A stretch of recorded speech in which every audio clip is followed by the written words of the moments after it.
Well, we are staying on top of the federal surge in D.C. And again, we are heading into week 3 since President Trump ordered federal agents and law enforcement to join D.C. police in a crime crackdown. And since then, the U.S. Attorney for D.C., Jeanine Pirro, says more than 100 guns have been seized since this federal surge in the city. But some people say this is not a long-term solution to reduce crime. Our Kelly Vaughn is following this for us tonight from Southeast D.C. And Kelly, you talked to activists both for and against these operations. What are they saying?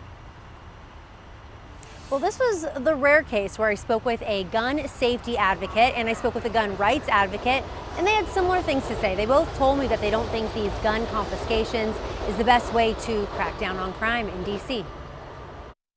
We continue with President Trump's surge. The U.S. Attorney for D.C., Jeanine Pirro, says 111 illegal guns have been seized as part of the federal surge. That means 111 guns can't be used in assaulting and killing people. ATF Washington has shared photos and videos of the guns they've confiscated and the arrests they've made.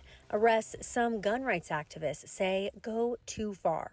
The fact that these officers are stopping these citizens and charging them only for possession of a firearm means that they couldn't even establish reasonable suspicion or probable cause for any other crime, which means they're not really doing anything. Luis Valdez is the spokesperson for Gun Owners of America and is a former police officer.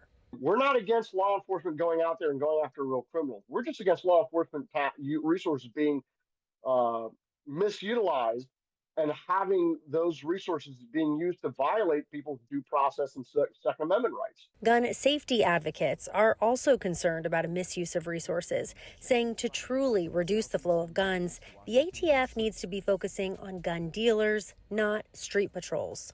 That's where you would put all of the effort. Chris Brown is the president of Brady United Against Gun Violence. She says she's happy to see those guns off of D.C. streets, but says this is more political theater than violence reduction. Homicides are driven by the sale of firearms into the illegal market.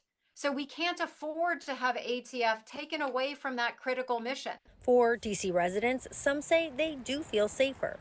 I wouldn't say stupid, but people that act like they got no mind, just using guns for the wrong things, like to rob people and stuff. And I don't feel like that's the right reason to use the thing. So yeah, I feel safer. Though they agree that policing can quickly turn to harassment. The checkpoints are ridiculous. They got a lot of harassment. Stopping me in the city, walking up to me when I'm chilling, you don't know if this is my residence or not. I feel like the sidewalk has always been free.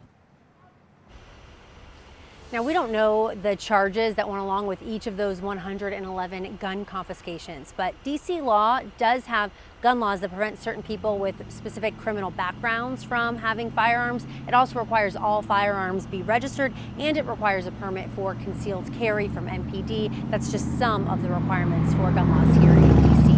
Reporting live in Southeast, Kelly Vaughn at WUSA 9. Yeah, but again, a lot of folks still wondering how this ends. What's the long-term solution? All right, we'll continue to track it. Kelly, thank you.